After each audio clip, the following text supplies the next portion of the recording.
같이 읽겠습니다. 디모데전서 6장 11절 12절입니다. 시작. 오직 너 하나님의 사람아, 의와 경건과 믿음과 사랑과 인내와 온유를 따르며 믿음의 선한 싸움을 싸우라. 영생을 붙잡으라. 이사야 43장 읽겠습니다. 시작. 내가 너를 구속하였고 내가 너를 지명하여 불렀나니 너는 내 것이라. 내가 내 눈에 보배롭고 존귀하며 내가 너를 사랑하였은즉. 오늘 주제 말씀이에요. 이사야 32장 8절 시작. 존귀한 자는 존귀한 일을 계획하나니 그는 항상 존귀한 일에 서리라. 한 번 더 읽도록 하죠. 시작. 존귀한 자는 존귀한 일을 계획하나니 그는 항상 존귀한 일에 서리라. 우리가 조금 전에 읽었던 말씀이 이거예요. 밑에 부분에 너는 내 것이라. 내가 내 눈에 보배롭고 존귀하며, 내가 내 눈에 보배롭고 존귀하며, 그리고 내가 너를 사랑한다 말씀했죠. 이 존귀한 사람이에요. 이 존귀한 사람들은 존귀한 일을 계획하고 그리고 존귀한 일에 동참하는 것을 말합니다. 그냥 존귀한 사람은 하나님이 말하는 것이고요. 그리고 천사들이 하나님 정말 존귀한 사람이네요 라고 박수를 칠 만한 사람들은 존귀한 일을 계획을 하고 있고요. 그리고 존귀한 일에 동참하는 사람을 말하죠. 오직 너 하나님의 사람아 22번째 시간인데요. 파티시페이션, 존귀한 일에 참여합니다. 누가요? 하나님의 사람, 존귀한 사람은 참여한다라는 말씀을 드리려고 그래요. 존귀한 일을 구경하는 사람이 아니라 존귀한 일에 참여하는 사람이에요. 다시요. 하나님의 사람이 하는 겁니다. 회개한 사람을 얘기를 하죠. 그리고 예수님을 영접한 사람을 얘기를 하죠. 그리고 성령을 모시고 사는 사람이 하나님의 사람이죠. 하나님의 사람은요, 죄 문제에 대해서는 별로 심각하게 생각 안 해요. 물론 순간순간 짓는 죄로 말미암아 하나님께 죄송해서 참회하기도 하고 회개하기도 하고 그렇게 살지 않아야겠다라는 생각을 하기도 합니다만은 하나님께로 가는 일에 있어서는 죄 문제가 아무것도 아니라는 것을 알죠. 또 하나는 내가 이렇게 살고 이런 모습임에도 불구하고 하나님 앞에서 심판받지 않는다라고 하는 것 때문에 감사와 더불어 기쁨으로 살죠. 두려워하지 않아요. 내가 이 모습이고 이렇게 더럽고 추하고 그리고 순간순간 넘어지는 보잘것없는 존재지만 하나님 앞에 섰을 때 심판이 없는 것 때문에 감사하고 그리고 기쁨으로 살죠. 당당하게 산다라고 하는 거예요. 그리고 주님 오실 때에 모두 들림받는다는 것도 알고 있어요. 세상이 어지럽습니다. 그리고 무서운 세상이 점점 우리에게 다가오고 있죠. 세상에 희망은 전혀 없습니다. 어떤 위대한 사람이 나타난다 할지라도 희망이 없습니다. 이 세상에 참된 희망은 주께서 약속하신 거기에 있죠. 내가 공중으로 올 것인데 너희들을 나 있는 곳으로 오게 할 것이고, 그리고 훗날에는 천년왕국을 통해서 너희들에게 놀라운 삶의 선물을 줄 것이다 라고 하신 거예요.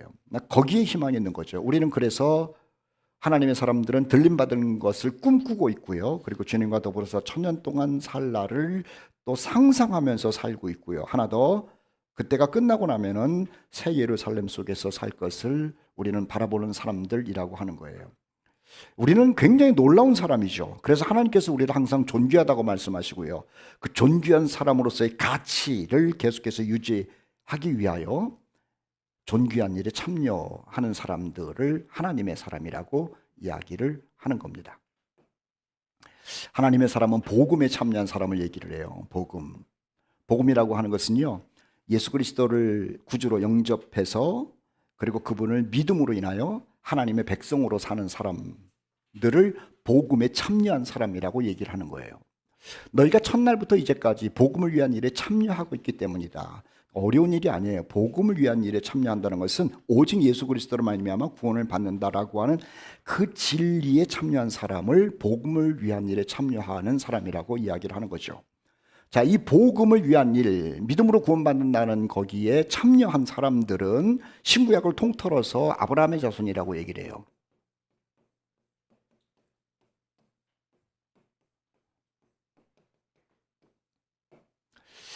자, 그런즉 믿음으로 말미암는 자들은 아브라함의 자손인 줄 알지어다. 나는 한국 사람인데요. 나는 태국 사람인데요. 나는 뭐 프랑스 사람인데요. 나는 이스라엘 사람이 아니에요. 아니에요. 혈통은 달라도 믿음으로 말미암아 우리는 모두 아브라함의 자손이에요. 왜냐하면 아브라함이 구원받은 것이 믿음으로 구원받았기 때문에 그래요. 그래서 우리는 이 믿음의 맥 가운데 있기 때문에 믿음으로 구원받은 첫사람 아브라함 그 후손으로서 살고 있다라고 하는 거죠. 그것이 복음에 참여한 사람들이라고 하는 거예요. 삭개오를 예수께서 만났습니다. 그리고 삭개오가 예수님을 영접했을 때 너도 아브라함의 자손이다라고 얘기를 해요. 믿음으로 구원받는 사람이다라고 얘기를 하는 거죠. 자, 복음에 참여한 사람이다라고 얘기를 하는 겁니다. 믿음으로 복음 안에서 가족이 되었다라는 이야기를 삭개오에게 예수님께서 선언하고 계시는 거예요. 내가 이렇게 살아도요? 괜찮아. 믿음으로 너는 아브라함의 후손이고 하나님의 백성이다라고 말씀하신 거죠. 히브리서 2장 16절은 확실히 천사들을 붙들어 주려 하심이 아니요 오직 아브라함의 자손을 붙들어 주려 하심이라. 자, 예수님은 누구를 붙들어 주느냐 하는 얘기를 지금 히브리서 기자가 쓰고 있거든요. 예수님은 우리가 생각하는 그 착하고 또 예쁘고 뭐 그런 천사들을 붙들어 주는 분이 아니라 아브라함 자손을 붙들어 주시는 분이라고 하는 거예요. 아브라함 자손은 누구라고요? 예수를 믿음으로 영접한 사람이 아브라함 자손이죠. 그러니 저와 여러분이 아브라함 자손이고 복음에 참여한 사람이고 그렇기 때문에 예수께서는 우리를 붙들어 주신다는 거예요. 자, 우리는 복음에 참여한 사람이다라는 얘기를 들었어요. 자, 요한계시록 1장 9절은 이렇게 얘기를 합니다. 나 요한은 너희의 형제요. 우리는 사도 요한 그러면서 굉장히 대단한 분으로 생각하죠. 물론 대단한 분이에요. 그런데 요한은 이렇게 얘기를 합니다. 코너스톤 교회의 형제래요. 참 좋잖아요. 요한계시록을 쓴 요한이 우리를 향해서 하는 말이 나는 너희의 형제다 이렇게 얘기를 해요. 우리 교회 형제들 자매들 그렇게 부르는 것처럼 말입니다. 요한은 너희의 형제요 예수의 환난과 나라와 참음에 동참하는 자다. 복음 때문에 아브라함이 고통을 받았고요. 복음 때문에 모세도 고통과 고난을 받았고요. 그리고 복음으로 사는 사람들은 다 고통을 받았어요. 예수님의 제자들도 그랬고, 그리고 수천 년의 역사 가운데 믿음으로 구원을 받는다라는 그 복음을 붙들고 있는 사람은 다 고난을 당했어요. 요한도 그랬고요. 그리고 우리도 복음 안에 있는 복음에 참여한 사람이기 때문에 환난에 동참할 것이고 하나님의 나라를 위해서 인내하는 일에도 동참할 사람들이라고 하는 겁니다. 세상을 살아가면서 예수님 때문에 당하는 고통이 당연히 있는데요. 그래서 잘 이겨내야 한다라고 하는 것이죠. 자, 첫 번째 하나님의 사람은요 주님의 성품에 참여해요. 자, 복음에 참여하다는 얘기를 서로로 말씀드렸죠. 자, 주님의 성품. 베드로후서 1장 4절 말씀 우리 같이 한번 읽어볼까요? 시작. 너희가 정욕 때문에 세상에서 썩어질 것을 피하여 신성한 성품에 참여하는 자가 되게 하려 하셨느니라. 세상 사람들은 세월이 지나면서 그리고 성장을 하면서 또 나이가 들고 열심히 공부하고 무슨 일을 하면서 어디를 향해서 가냐면 성공을 향해서 가죠. 그리고 더 풍성함을 향해서 갑니다. 물질적 풍성함. 더 넓은 것을 향해서 가죠. 더 넓은 땅, 넓은 집. 그런데 우리 그리스도인들은 어디 속으로 들어가냐면 신성한 성품 속으로 들어가요. 예수님과 비슷해져요. 여러분, 예수님과 비슷해지려고 노력하지 마세요. 그리고 너무 이렇게 막 착하게 살려고 그럴 필요도 없어요. 그래도 되지도 않고 예수님과 비슷해지려고 노력하다 보면은 괜히 우울해져요. 안 되는 걸 자꾸 하니까는. 성경은 뭐라 그러냐면은 성령을 따라 살라고 그랬어요. 성령은 우리 마음속에서 깨닫기도 하시고 야단을 치시기도 하고 부끄럽기도 하시고 또 하시는 말씀이 있고 그러죠. 그것을 따라 살면 나도 모르게 어느 순간 누군가가 나를 향해서 얘기를 해요. 참 많이 변했네. 많이 성숙했네. 많이 부드러워졌네. 많이 깎였네. 둥글둥글해졌네. 그런 얘기를 하는 거예요. 그리고 나서 어떤 얘기를 하냐면 너 예수 닮았다 이런 얘기도 해요. 내가 예수를 닮으려고 그런 것이 아니라 성령을 따라 살다가 보니까는요. 누군가가 나를 향해서 너 예수 닮았네 그런 얘기를 하더라니까요. 사도행전 11장 26절 말씀에 보면은 안디옥이라고 하는 곳에 이것은 이스라엘 땅이 아니죠. 이스라엘 땅 저 위에요. 지금으로 말하면 시리아 땅이에요. 시리아 땅에 그리스도인들이 생겼어요. 유대인들도 있었고 아니면은 이방인들도 같이 모여가지고 이 안디옥에서 교회가 형성된 거예요. 교회. 그런데 교회를 다니는 이 안디옥 사람들이 나는 예수를 믿으니까 그리스도인이야 그렇게 말하지 않았어요. 주변 사람들이 그리스도인이라고 얘기를 한 거예요. 조금 전에 얘기를 했죠. 내가 너무 착해져서나 예수님처럼 살면서 예수님처럼 행동하면서 내가 예수 믿는 사람이야 이렇게 막 드러내려고 그러지 말라는 거예요. 그냥 성령을 따라 살고 예수님을 묵상하고 예수님을 얘기를 하고 예수님을 찬양하고 예수님을 예배하고 그러다 보면 안 믿는 사람들이 우리를 향하여 너 예수 닮았다 이렇게 얘기를 하는 거예요. 일컬음을 받게 되었더라는 것이죠. 사실 우리는 우리 스스로가 나는 크리스찬이요 이렇게 얘기를 하는 것은요, 이건 정말 창피한 거예요. 자기가 자기 보고 크리스찬이다라고 얘기를 하는 것은 그거는 언어상 맞지가 않는 거예요. 우리를 크리스찬이라고 얘기를 하는 것은 안 믿는 사람들이 우리를 향해서 저 사람 예수 믿는 사람이야, 예수 닮았어, 크리스찬이야 이렇게 얘기를 하는 것이 바른 언어예요. 근데 세상에서 하도 안 불러주니까는 나 스스로 크리스찬 그리스도인이야 그러는 거예요. 안디옥 사람들 보십시오. 제자들이 안디옥에서 비로소 그리스도인이라는 일컬음을 받게 되었다.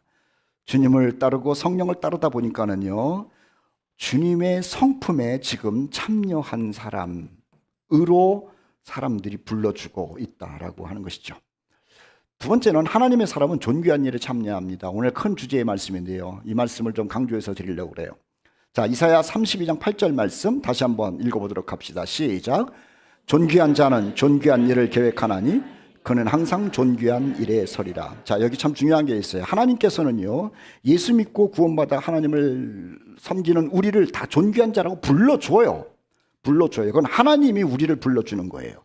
그런데 하나님이 우리를 불러주는 것은 감사한 일이고, 그렇다면 정말 존귀한 사람이라면은 생각도 계획도 존귀한 것을 계획을 한다는 거죠. 그리고 존귀한 일에 동참한다는 거예요. 아주 중요한 말씀이에요. 고린도전서 15장 58절 말씀에 보면은 내 사랑하는 형제들아 견실하여 흔들리지 말고 항상 주의 일에 힘쓰는 자들이 되래요. 이 주의 일은 어떤 거냐면은 세상 일이 아니에요. 자, 세상 일은 뭐냐면은 나의 욕심을 이루기 위한 것을 세상 일이라고 그래요. 그리고 내가 기준이 되는 것을 세상 일이라고 그래요. 그런데 주의 일은요, 하나님께 기쁨이 되는 것을 주님의 일이라고 그러는 거예요. 그 일에 더욱 힘쓰는 자들이더라. 다시 여러분들에게 이해를 돕기 위해서 주의 일 그러면 교회 일이라고 생각하는 거예요. 물론 교회 안에서 하는 일들도 있어요. 그런데 교회 안에서 하는 일은 제가 알아서 할 테니까는 너무 이렇게 교회 일을 많이 하려고 그러지 마시라고. 어떤 것이 주의 일이냐면 세상 속에서 예수께서 마태복음에 그랬죠. 빛과 소금의 역할을 하라고. 그게 주의 일이에요. 돈을 벌면서 돈을 쫓아가는 것은 세상 일이에요.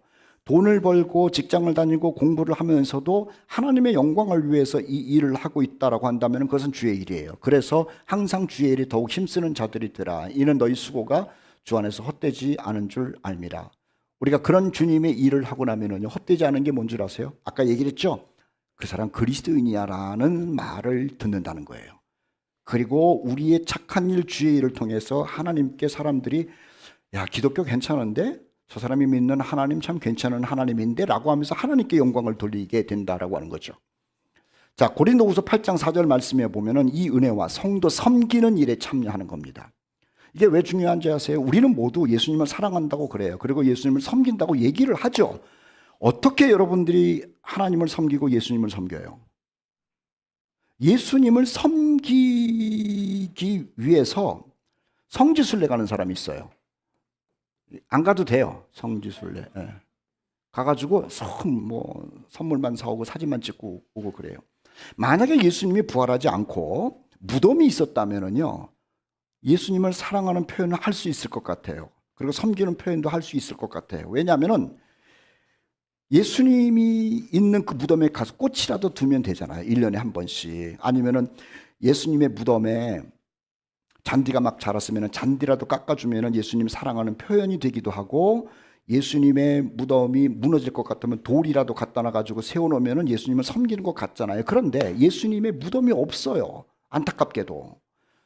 그런데 그 예수님을 사랑하고 섬기는 방법은 성도를 섬기는 거예요. 주님을 사랑하고 섬기고 싶죠. 그런데 우리는 주님을 섬길 수 있는 방법이 없어요. 그래서 주께서는 내 이웃을 내 몸처럼 사랑하라는 그런 거예요. 고린도후서 8장 4절은 이렇게 말해요. 이 은혜와 성도 섬기는 일에 참여함에 대하여 간절히 누구에게인가 물어본다는 거예요. 내가 주님을 섬기고 싶은데 사도 바울이 어떻게 하면 좋겠습니까? 라고 구한대요. 존귀한 사람은요, 주님의 일에 관심이 있어요. 그리고 존귀한 일에 관심이 있어요. 그리고 그것을 사도에게 물어봤어요. 자, 존귀한 사람들이 존귀한 일을 계획하고 존귀한 일을 어떻게 참여했는지를 아세요? 첫째는 물질로 참여하더라는 거죠. 출애굽기는요, 이스라엘 사람들이 애굽에서 노예 생활하다가 탈출한 이야기예요. 자, 탈출을 했다라고 하는 것은 우리로 말하면은 마귀의 권세 아래 있다가 그리고 죄인으로 있다가 예수 그리스도로 말미암아 마귀로부터 해방을 받고 죄로부터 해방을 받은 하나님의 사람이라는 것을 얘기하는 거죠. 자, 그 하나님의 사람들이 하나님께서 한 가지를 명령하셨을 때에 대한 반응을 이렇게 보였어요. 자, 이것은 성막 짓는 거죠. 모세를 통해서 성막을 지어라 했더니 물질로 참여를 다 해요. 백성이 아침마다 자원하는 예물을 연하여 가지고 오죠. 많이 가지고 와요. 쓰기에 남음이 있도록 갖고 와요. 내가 안 드릴 수는 없으니까는 뭘 좀 갖다가 줘야 되는데 해달해 가지고 신발도 좀 갖다가 줘야 되고 실도 좀 갖다 줘야 되고 양털도 좀 갖다 줘야 되고 은도 놋도 갖다 줘야 되는데 이 사람들은요, 옆집에서 얼만큼 했지 계산하면서 은과 금과 놋을 갖다가 바친 게 아니에요. 마음속에서 최선을 다해서 하나님의 일에 참여한 거예요. 그래서 남음이 있어요. 우리가 성막을 공부할 때 꼭 제가 하는 얘기가 있죠. 여자들에게 있어서 가장 중요한 것은 거울이라고. 출애굽기 38장 8절에 보면은 그가 놋으로 물두멍을 만들고 그 받침도 놋으로 하였으니 큰 회박문에서 수종드는 여인들의 거울로 만들었다는 거예요. 제일 좋은 것을 하나님께 드린 거예요. 왜냐하면 존귀한 사람으로서 존귀한 일에 동참하는 것을 안 거죠. 누가복음 8장 3절 말씀에 보면은요, 정말 존귀한 분, 예수님을 만난 여인들이 있어요. 이런 사람들이에요. 헤롯의 청지기 구사의 아내 요한나, 그리고 수산나라는 사람, 그리고 다른 여자들, 존귀한 분, 정말 존귀한 분을 만난 거죠. 그 존귀한 분이 하는 일에 참여하기 위해서 자기들의 소유로 그들을 섬겨요. 예수님을 따른 사람들이 굉장히 많았죠. 우리는 그런데 이상하게도 예수님을 따른 사람들에 대해서는 가난하고 병들고 무능력하고 소외된 사람들이 예수님을 많이 따랐다라고 생각을 해요. 물론 그런 분들도 많이 따랐어요. 그런데 성경을 보면은요, 그런 분들도 있었지만은 그렇지 않고 굉장히 권력도 있고 물질도 있고 지식도 있고 능력 있는 사람들도 예수님을 많이 따랐어요. 그 가운데 헤롯의 청지기 구사의 아내, 헤롯의 청지기다라고 하는 것은 헤롯이 왕 아닙니까? 적어도 비서실장 정도는 됐다는 거예요. 그렇게 권세 있는 사람의 아내 요한나가, 그리고 또 그런 사람들은 그런 사람들끼리 어울리죠. 수산나죠. 그리고 다른 여자들이 자기들의 소유로 이 존귀한 분이 하는 일에 참여를 해요. 그래서 예수님께서는 사역을 하시는 동안에 물질로 인해서 궁핍해 본 적이 없어요. 힘들어 본 적도 없어요. 걱정해 본 적도 없어요. 사람들은 생각하기를 예수께서 3년 동안 공생애를 일을 하시는데 하나님의 아들이니까 하나님이 돈벼락을 날려주셔가지고 12명이랑 먹으러 댕기고 주무실 때도 그렇게 했겠지라고 생각하지만 절대로 그러지 않으셨어요. 그런 적도 없으세요. 누가 돕는 사람이 있었어요. 물질로. 이런 사람들. 참여하는 걸 어떻게 참여하는지 아세요? 물질로 참여해요. 또 하나는 재능으로 참여하는 거예요. 재능. 출애굽기 35장 25절로 26절 말씀에 보면은 성막을 만들 때 실이 필요하고 또 천이 필요하고 그랬다고 그랬잖아요. 마음이 슬기로운 모든 여인은 손수 실을 빼는 겁니다. 빼는 거예요. 그리고 그 뺀 청색, 자색, 홍색 실과 가는 배실을 가지고 와죠. 그냥 실만 갖고 오면 어떻게 그것을 무슨 뭘 만들어야 될 거 아니에요. 자기 재주가 있는 거예요. 저보고 뜨개질을 하라 그러면 하겠습니까? 실은 시장에서 사다가 줄 수 있을지 모르지만은 뜨개질 하는 기술은 다른 사람에게 있는 거예요. 재능으로 존귀한 일에 동참하죠. 밑에도 있어요. 마음에 감동을 받아 슬기로운 모든 여인은 염소털로 실을 뽑아요. 여러분, 염소털을 가지고 어떻게 실을 뽑을까? 아마 우리 교인들은 아무도 이거 못할 거래요. 염소털 갖다가 죽이면 만져만 보지 어떻게 실을 뽑을까? 이건 특별한 재주죠. 존귀한 사람들이 존귀한 일을 듣고 나서 나도 존귀한 일에 동참한다라고 했을 때요, 물질로 동참하는 사람도 있고 재능으로 동참하는 사람도 있어요. 이것을 세상에서는 가끔 이런 말을 해요. 재능 기부라고 얘기를 해요. 근데 우리는 재능 기부가 아니에요. 재능을 하나님께 돌려드리는 거예요. 그래서 성경은 너희가 청지기처럼 살라 그랬어요. 재능을 기부한다라고 얘기했을 때는요, 내 것을 준다는 거예요. 청지기라고 하는 것은요, 하나님께로부터 받은 것을 돌려드린다는 거예요. 물질도 마찬가지고 재능도 마찬가지라고 하는 거죠. 열왕기상 7장 14절 말씀에 보면은 솔로몬이 성전을 질 때인데요, 어떤 재능을 가진 사람이 청지기 역할을 하는 줄 아세요? 노쇠 대장장이에요. 놋을 가지고, 대장장이 뭘 만드는 거 아시죠? 그 사람의 이름이 히람이에요. 그래서 많은 사람들이 성전을 짓도록 하기 위한 물질로 놋을 갖고 왔는데, 놋을 갖고 오면 뭐합니까? 그것을 녹일 줄 알아야지. 어느 정도의 온도에서 또 어떻게 놋을 쳐서 이런저런 모양으로 만드는 재주가 있어야 될 거 아니에요. 그 사람이 히람이었어요. 그래서 히람은 모든 놋 일에 지혜와 총명과 재능을 구비한 자였다. 솔로몬 왕에게 와서 그가 모든 공사를 잘했다라고 하는 겁니다. 재능을 하나님께 드린 자예요. 히람이라고 하는 사람. 놋의 대장장이만 있는 것이 아니라 미장이도 있었어요. 뭔지 아시죠? 돌을 다듬는 석수도 있었어요. 이 사람들은 평소에 미장 일을 하면서 먹고 사는 사람이에요. 그리고 돌을 캐다가 돌을 가지고 먹고 사는 사람이에요. 놋을 갖고 칼을 만들고 창을 만들고 농기구를 만들면서 먹고 사는 사람들이에요. 그러나 이들은 이것이 내 것이라고 생각하는 것이 아니에요.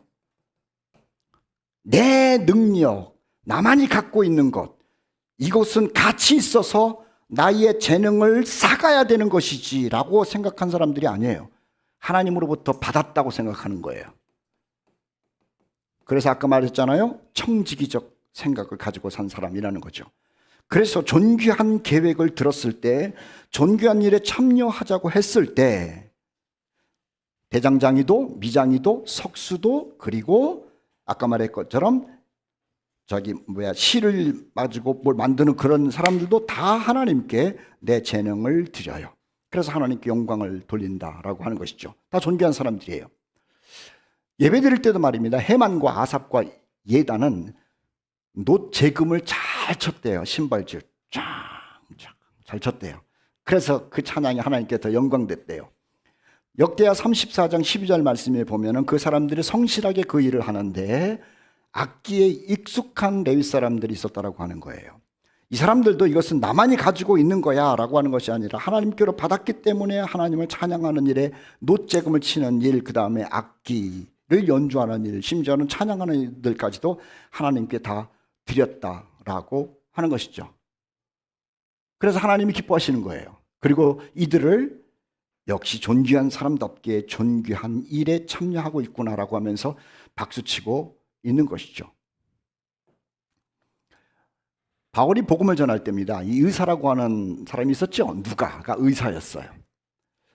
바울이 복음을 전하러 가는데 우리는 바울은 능력 있는 사람이니까 아프지도 않고 또 그 슬럼프에 빠지지도 않고 항상 펄쩍펄쩍 뛰면서 자기가 아파도 자기가 안수해가지고 건강하고 막 이렇게 생각하는데 아니에요. 남은 고쳐졌는데 자기는 못 고쳤어요. 그리고 또 남도 많이 고쳐준 게 아니에요. 몇 사람 고쳐준 거지. 그런데 의사인 누가가 보니까는 이 사람도 하나님을 만났잖아요. 그리고 복음 전하는 게 중요한 줄 알잖아요. 근데 자기는 설교를 하고 성경을 가르치는데 능력은 없지만은 설교를 잘하고 성경을 잘 가르칠 수 있는 바울을 보필을 하면서 같이 이 존귀한 일에 참여하기로 결심한 거예요. 예나 지금이나 의사는 돈 많이 벌어요. 얼마나 귀합니까? 예수님 당시에, 그리고 예수님이 승천하시고 그 이후에 초대교회에 최고의 직업을 하나님께로 돌려드린 위대한 분이 누가예요? 재능을, 나에게 주신 그 재능을 하나님께로 돌려드려요.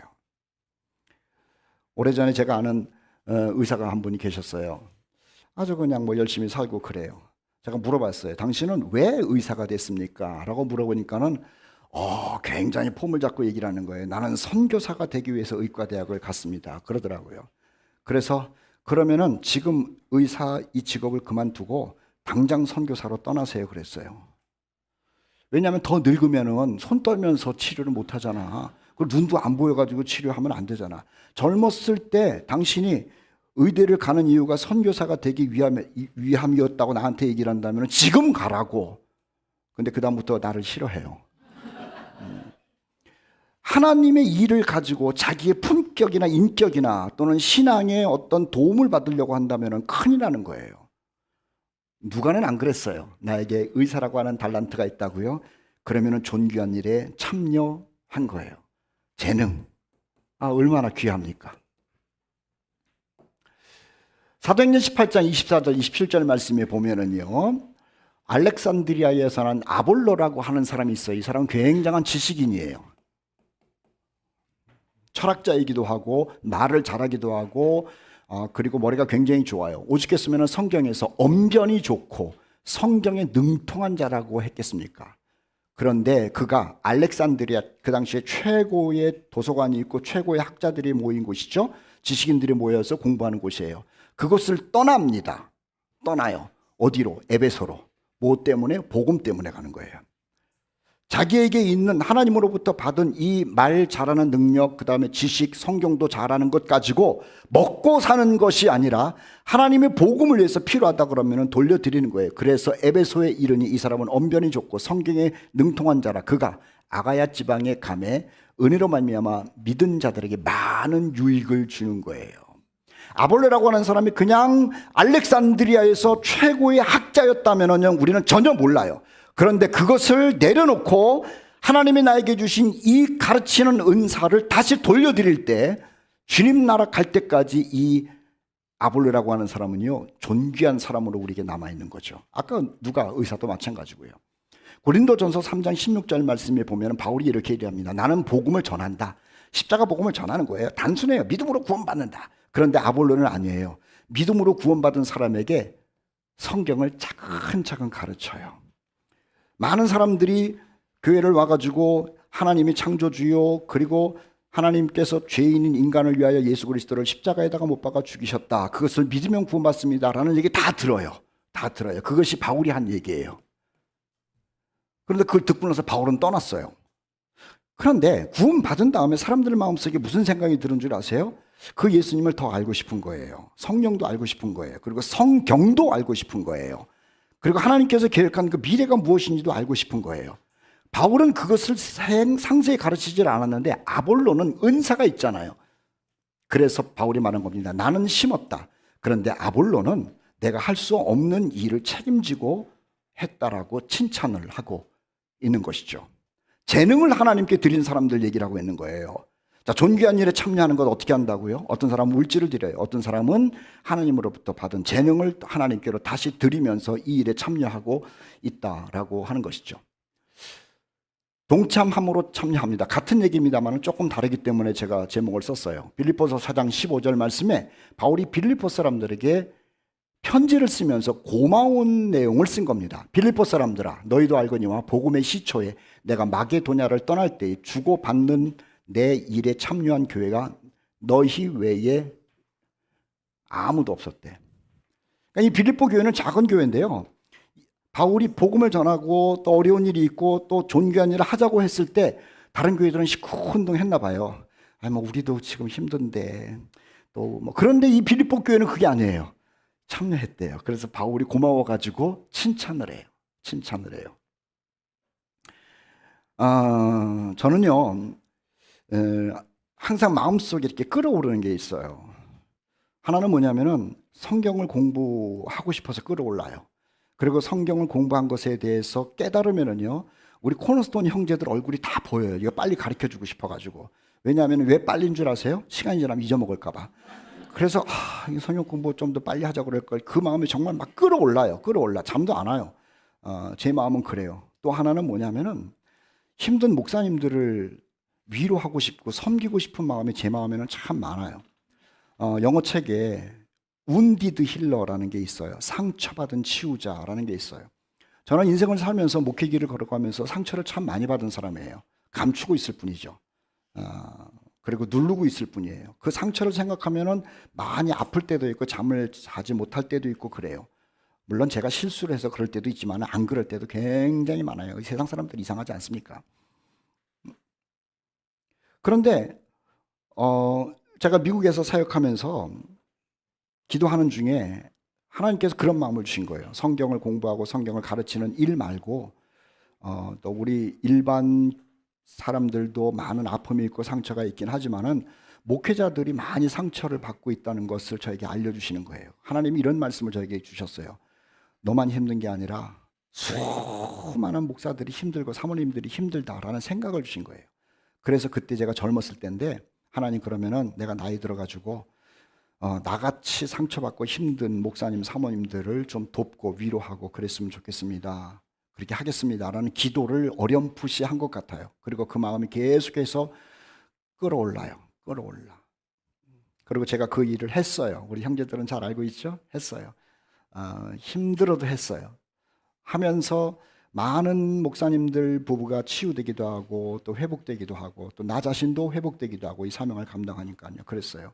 그러다가 우리가 아는 것처럼 등등등등등 뭐 코로나와 또 그렇고 또 우리 작은 공동체를 형성하면서도 그렇고 이 일은 이제 문을 닫는구나 끝났구나라는 생각을 한 거예요. 그런데도 항상 미안해요. 하나님께 미안한 게 아니라 목사님들 얘기를 해서 죄송합니다만 목사님들께 미안해요. 내가 좀 해야지 뭐 빚을 갚는 것 같은 거예요. 그런데도 못하잖아요. 주제를 알아야지 그걸 하겠습니까? 그러고 있었어요. 그런데 목요일마다 목사님들 세미나를 하는데 어떤 목사님이 이게 목회자 세미나가 끝나고 나면은 가끔 이렇게 목사님 고맙습니다라고 하면서 밥을 같이 먹자고 그래요. 진에 있는 목사님 오셔서 식사하십시다 그래가지고 갔어요. 갔는데 두 번인가 이분을 거기서 뵙고 그 식사를 했는데 이분이 갈 때마다 목요일날 성경 공부한 것에 대한 은혜 받은 얘기는 안 하고 소중한 동역만 얘기를 하는 거예요. 목사님, 내가 그때 소중한 동역이요. 소중한 동역. 사모님도 그렇고 다른 목사님도 오면 소중한 동역이요. 그때 목사님 정말 내가 살아났습니다. 내가 그때 힘을 얻었습니다. 이거는 정말 아무나 할 수 있는 게 아닌데 목사님 너무 고맙습니다. 그냥 처음에는 그게 그냥 인사치레로 하는 줄 알았는데 이게 진심인 거예요. 그러니까 이번에도 갔는데 또 얘기를 하는 거예요. 그러면서 다른 목사님들에게 하는 얘기가 소중한 동역을 꼭 갔어야 된다. 왜 안 갔냐? 뭐 그러니까 또 무슨 뭐 신청을 했는데 뭐 밀려가지고 못 갔다는 목사님도 있고 그래요. 근데 이 목사님이 하는 얘기가 목사님 다시 하실 수만 있으면 참 좋겠는데 어려우시죠? 그러더라고요. 그래서 어렵죠. 근데 차를 타고 오는데요. 마음에 계속 부담이 생겨요. 그래서 아내하고 얘기를 했어요. 하자. 근데 우리 아내가 좀 주책이에요. 못해 그러질 않고 하재요.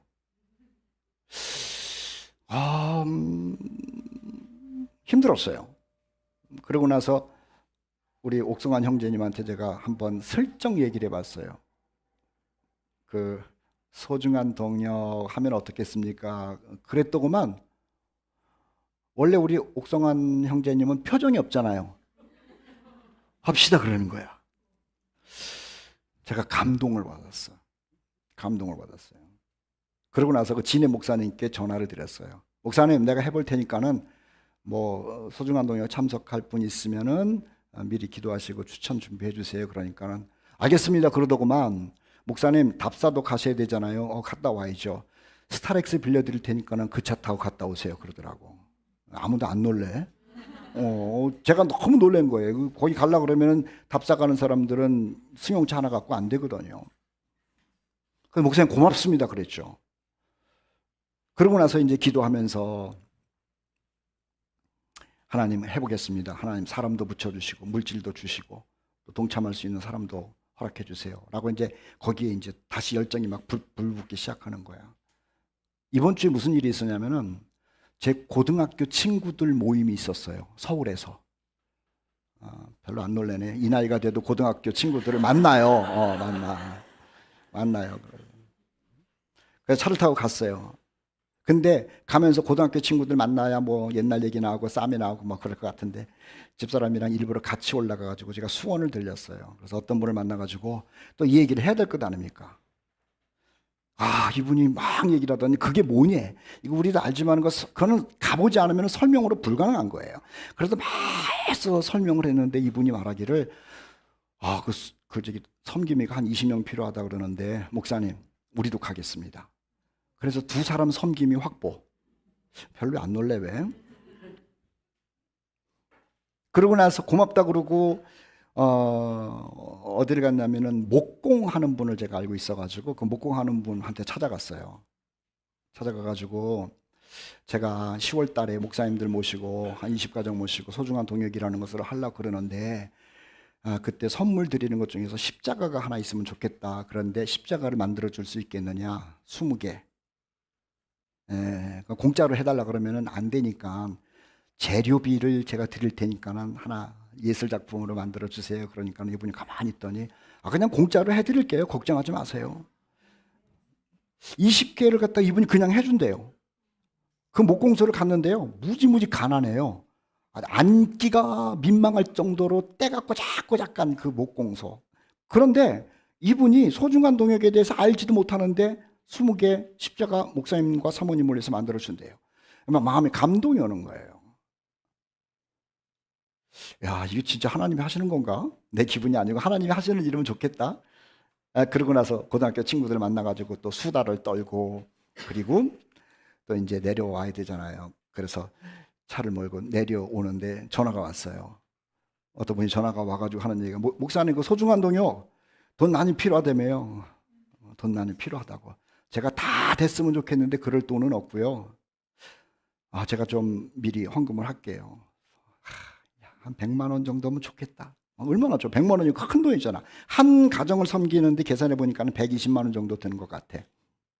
물가가 올라가지고 더 들지 모르겠는데 그래가지고 얼마일까 막 그러는데 목사님 한 500만 원 하면 되겠어요 그러더라고. 왜 안 놀래 우리 교인들은? 나는 놀랬는데.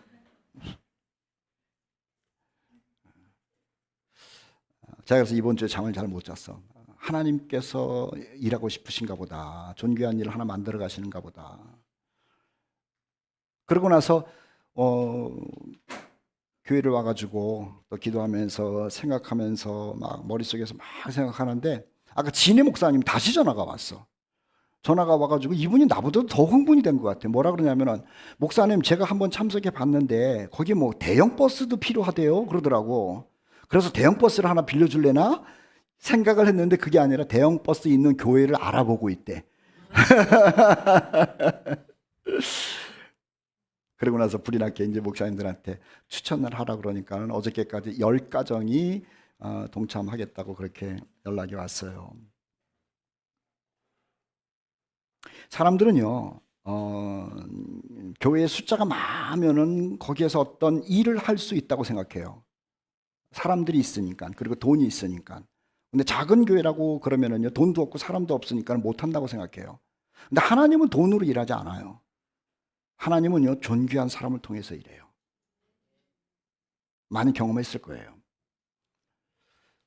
이스라엘 백성들이 애굽에서 나와가지고 40년을 광야를 걸어가요. 그리고 요단강 앞에 섰어요. 그리고 요단강을 건너가야 되는 거예요. 그래야지 하나님이 약속한 가나안 땅인 거예요. 그런데 여호수아가 하나님의 소리를 듣고 나서 제사장들에게 이렇게 얘기를 하는 거예요. 너희들이 먼저 언약궤를 메고 그 철철 넘치는 요단강으로 진격하라는 거죠. 다시 말하면 빠져 죽으라는 거예요. 제사장들이 이 얘기를 듣고 나서 이건 아닌데. 지금 그럴 때가 아니잖아. 이 얼마나 물이 많아. 우리 죽으라는 거 아니야. 별 생각을 다 했을 거예요. 그런데 이 제사장들이 여호수아의 말을 듣고 나서 언약궤를 메고 요단강에 첨벙 나 죽자 그러고 들어갔더니요, 요단강이 멈춰버려요. 우리는 소중한 동역을 지금 계획하고 있어요. 10월 말에 할 거예요. 저는 우리 교인들이 모두 물질로 동참했으면 좋겠어요. 그리고 재능으로도 동참하십시오. 다른 것으로도 동참하십시오. 나는 존귀한 사람이라고 하는 그 정체성, 아이덴티티도 중요한데요, 존귀한 일을 계획할 때 존귀한 일에 서보십시오. 제가 500만 원을 약속을 받고 나서요, 왜 500만 원일까 생각을 했어요.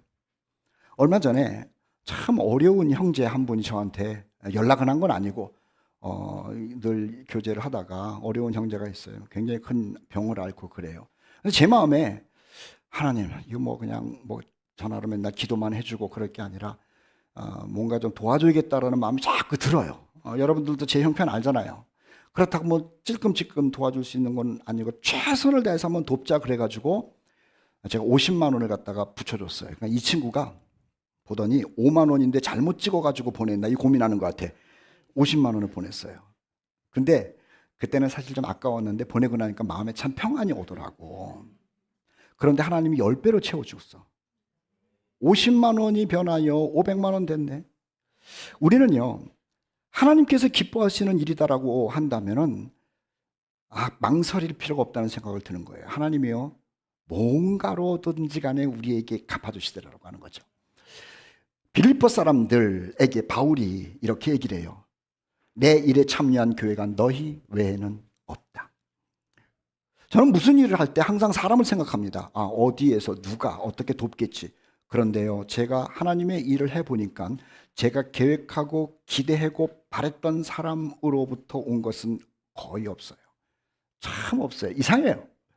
하나님께서는요, 내가 생각한 대로 이끄는 것이 아니라 당신께서 계획한 대로 문제를 풀어가시더라고 하는 것이죠. 느헤미야 3장에 보면은 느헤미야가 페르시아에서 돌아와서 예루살렘 성벽을 쌓을 때입니다. 성벽. 다 가난해요. 그런데 그때 성벽을 쌓을 때 도운 사람이 금장색, 금을 가지고 반지를 만들고 목걸이를 만드는 사람이었어요. 향품 장사, 화장품 만드는 장사하는 사람이에요. 그리고 나라를 정치하는 사람이에요. 어떤 사람은 여자들이에요. 그리고 소위 말하는 제사장들까지도 동참을 해요. 느디님은 노예들이에요. 하나님의 백성들이 사는 예루살렘 성벽을 건축한다라고 얘기를 했을 때 어떤 특정인만 가는 것이 아니고 거기에는 자기 손을 아껴야 되는 향품 장사나 금장색도, 그리고 정치를 하는 정치인도, 설교를 하는 제사장도, 여인들도, 심지어는 노예 취급을 받는 느디님 사람들까지도 다 동참을 했더니 그 엄청난 예루살렘 성이 52일 만에 완공이 되는 거예요. 그런데 정말 배기 싫은 사람이 있어요. 느헤미야 3장 5절. 귀족들은 그들의 주인들의 공사를 분담하지 않았다. 팔짱 끼고 있는 거예요. 해봐라. 이거 되겠나. 야, 우리가 지금 어떤 형편인데 그런 거를 해. 이 사람들은 못할 줄 알았죠. 그런데 존귀한 일에 동참한 사람들을 통해 가지고 역사상 가장 위대한 일, 그리고 그 일을 쉽게 끝낸 것을 느헤미야에서 보여주고 있더라고 하는 겁니다. 참여하지 않는 사람들에 대해서 조언을 해요.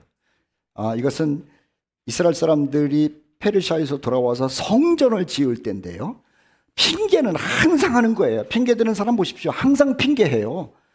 하여튼 핑계가 이게 성품인 사람이 있어. 이 백성이 말하기를 여호와의 전을 건축할 시기가 이르지 않았다. 어떤 사람은 그래요. 돌이 없다, 나무가 없다. 하나님께서 속이 터져가지고 하는 얘기가, 왜 시기가 이르지 않았다고 그러고 재료가 없다고 얘기를 하느냐. 그러면서 너희는 각각 자기의 집을 짓기 위하여 그렇게 바쁘고 빠르지 않았느냐.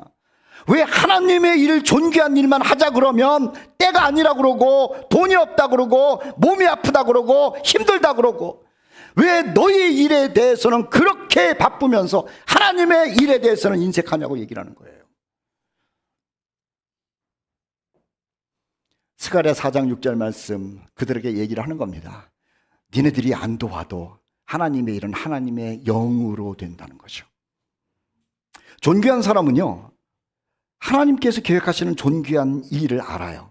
그리고 그 일에 동참을 해요. 그래서 천사들도 하나님 진짜 존귀한 사람입니다라고 박수를 친다라고 하는 거죠. 자, 에스더 4장 13절 14절은 에스더가 왕후였는데 모르드게가 자기 조카한테 얘기를 하는 거예요. 야, 지금 우리 민족이 다 죽게 되었는데 네가 그 왕 아하수에르를 만나가지고 우리 민족 죽지 않도록 나서라. 네가 나서면 된다. 물론 네가 죽을 수도 있어. 아하수에르 왕이 어디 건방지게 왕후가 나한테 와서 이런 부탁을 해 하면서 죽을 수도 있지만 나서라. 여기 보세요. 내가 왕후의 자리를 얻은 것이 이때를 위함이 아닌지 누가 알겠느냐. 안 하면, 네가 안 하면은 이 일이 무산되는 것이 아니라 다른 데로 말미암아 노임과 구원을 얻을 것이다. 이 존귀한 일에 네가 참여하겠느냐? 네가 참여 안 해도 하나님은 일을 해. 일을 하셔. 그런데 네가 이 자리에 참여했으면 좋겠어. 아니 참여해야 돼. 라고 지금 에스더에게 모르드게가 강권하고 있는 겁니다. 왕후를 누리라고 준 것이 아니라 왕후를 사명으로 준 것으로 알라는 거예요. 모르드게 당차게 얘기를 했더니 에스더가 하는 얘기가 그렇게 하겠습니다. 그러고 나서 아하수에로 왕을 만나잖아요. 그래서 하나님의 쓰임을 받는 에스더로 성경에 기록이 되고 있는 겁니다. 마지막으로 하나님의 사람은 하나님 나라 잔치와 나타날 영광에 참여한다는 것 아닙니까? 자, 복음에 참여해요. 그리고 존귀한 일에 참여해요. 그리고 하나님 나라 잔치와 나타날 영광에 참여해요. 베드로전서 5장 1절에 나는 나타날 영광에 참여할 자니라. 이 말을 그냥 읽으면 안 돼요. 베드로가, 저는 여기다가 이렇게 얘기를 하는 거예요. 조관호는 나타날 영광에 참여할 자니라. 이야. 자, 여러분의 이름을 한번 놓고 한번 읽어봅시다. 시작. 조관호는 나타날 영광에 참여할 자니라. 그래요. 우리는 주 예수 그리스도께서 오실 때 그 영광에 참여할 주인공들이라고 하는 거죠. 누가복음 13장 29절에 사람들이 동서남북으로부터 와서 하나님 나라 잔치에 참여할 것인데 여기에 나도 있고 여러분도 있어요. 이게 우리가 참여할 마지막이에요. 계시록 21장 26절 27절에 사람들이 만국의 영광과 존귀를 가지고 주님께로 들어가는데 바로 우리예요. 우리가 주님의 영광과 주님의 존귀 속으로 들어갈 사람들이라고 하는 거죠. 그런데 누가 들어간다고요? 오직 어린 양의 생명책에 기록된 자들만 들어가리라. 그래서 반드시 회개하고 예수님 영접하고 성령을 따라서 사는 하나님의 사람이어야 한다는 거예요. 착한 사람이 들어가는 것이 아니고 위대한 일을 한 사람, 나라를 구한 사람이 들어가는 것이 아니고 수많은 업적을 세운 사람이 들어가는 것이 아니라 오직 어린 양의 생명책에 기록된 자들만 들어가요. 믿음으로 구원받은 사람들. 로마서 8장 18절 현재의 고난은 장차 우리에게 나타날 영광과 비교할 수 없어요. 그래서 예수 때문에 당하는 고난 잘 참고 인내하셔야 돼. 베드로전서 4장 13절 내가 그리스도의 고난에 참여하는 것으로 즐거워하라. 이는 그의 영광을 나타내실 때에 너희로 즐거워하고 기뻐하게 하려 함이라. 우리 여기 참여할 사람이니까는요, 혹 고난이 있다 할지라도 이겨내라고 하는 거예요. 자, 그 영광은 어떤 영광인지 아세요? 하나님 나라의 영광은 안식이야. 가면은 잘 쉴 겁니다. 쉬어. 잘 쉬어. 안식할 때가 하나님의 백성에게 남아있도다. 달력을 받으면은요, 맨 처음에 보는 것이 빨간 날만 보잖아요, 우리. 자기 생일하고 빨간 날만 본다고. 이번에는 추석 때 며칠 노는구나. 또는 설날에 며칠 노는구나. 무슨 빨간 날이 무슨 샌드위치 때 어쩌고저쩌고 그거 계산하자. 그런데 우리 주님께서는요, 안식한 것을 우리에게 약속하셨어. 그게 하나님의 나라야. 영광이야. 쉼이야. 이미 그 안식에 들어간 자도 있어요. 하나님이 자기의 일을 쉬심과 같이 자기의 일을 쉬는 사람들이 있고 우리도 쉬러 들어가는 거야. 쉬러. 자, 어떻게 쉬느냐? 같이 읽어볼까요? 계시록 21장에 시작.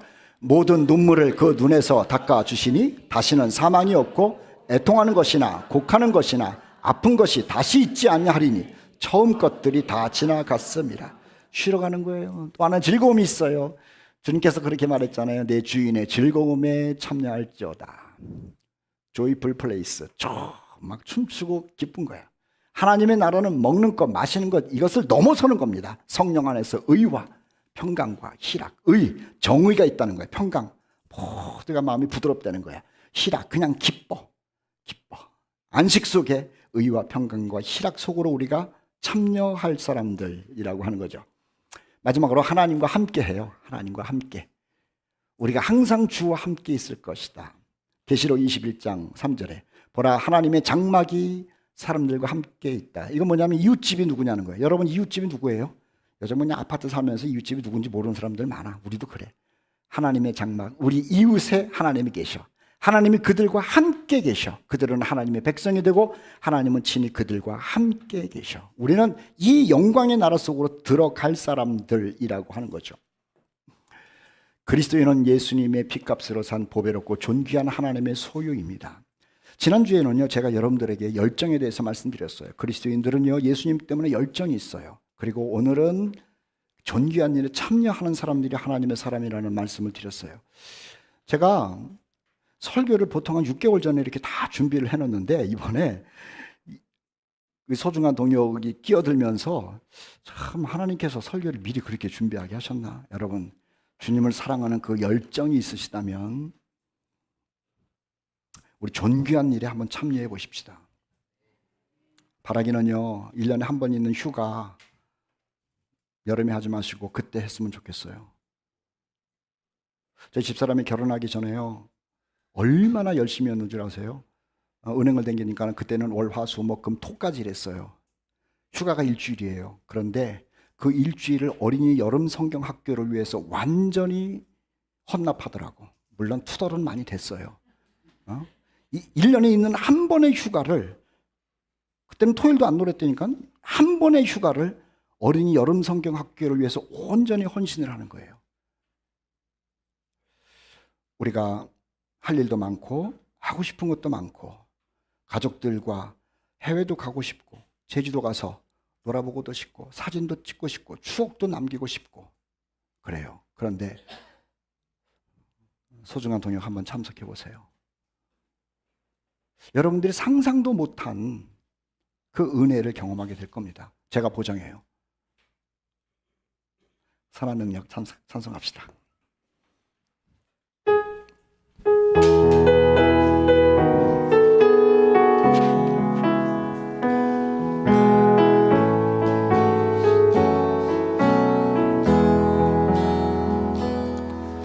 주 선한 능력으로 안으시네.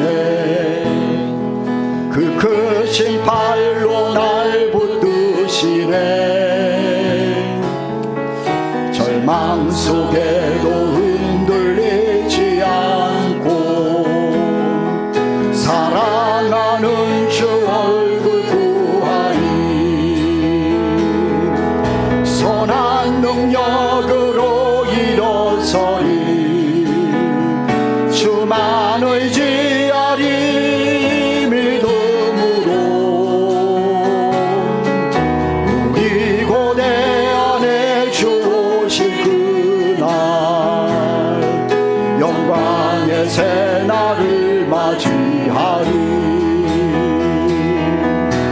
이전의 괴로움 날에 워싸고 고난의 길을 걷는다 해도 주님께 모두 맡긴 우리 영혼 끝내 승리의 날을 맞으리. 선한 능력으로 일어서리. 주만 의지하리.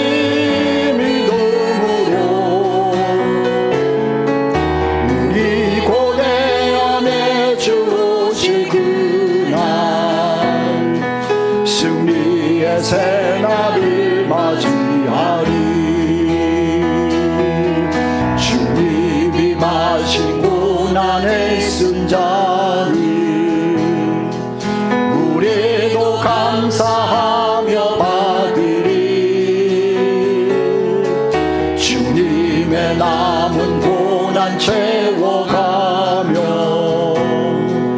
예수와 복음 위에 살리라. 선한 능력으로 일어서리 주만을 지하리 믿음으로 우리 고대 안에 주 오실 그날 영광의 새나 선한 능력으로 일어서리 선한 능력으로 일어서리 주만을 지하리 믿음으로 우리 고대 안에 주 오실 그날 영광의 새날을 맞이한 승리의 새날을 승리의 새날을 영광의 새날을 맞이하리 영광의 새날을 맞이하리. 하나님 아버지 감사합니다. 저희들을 죄 가운데서 구원하여 주시고 짧은 인생 살면서도 영원한 그 나라를 알게 하시고 또 그 나라에 들어갈 것을 알며 살아갈 수 있도록 은혜를 주심을 감사합니다. 아버지 하나님, 우리 주님께서 저희들에게 주신 그 축복을 늘 감사하게 하시고 즐거워하게 하시고 또 그 위대한 나라를 바라보면서 세상 속에서 승리하는 삶을 살도록 큰 믿음 허락하여 주시옵소서. 아버지 하나님, 오늘은 하나님의 백성들이 존귀한 일에 참여한다는 말씀을 들었습니다. 우리가 복음 가운데서 참여하여 주님처럼 변화되고 있는데 또 주님께서 계획한 존귀한 일들이 있다면 우리가 모두 마음을 다하고 뜻을 다하고 성품을 다하여 동참하여 우리 하나님께 기쁨이 되는 삶을 살아갈 수 있도록 도와주시옵소서. 하나님 아버지여, 영광스러운 날이 성큼성큼 다가오고 있는데 주님 앞에 우리가 참여할 때까지 주님 하나님의 영광, 하나님의 기쁨 되는 모습이 변하지 않도록 축복하여 주시옵소서. 이제는 우리 주 예수 그리스도의 은혜와 하나님 아버지의 극진하신 사랑하심과 성령님의 감화 감동 인도 충만하심이 존귀한 사람으로서 존귀한 일을 계획하고 존귀한 일에 동참할 것을 결심하는 주의 백성들 머리 위에 이제부터 영원히 함께 하시기를 간절히 축원하옵나이다. 아멘.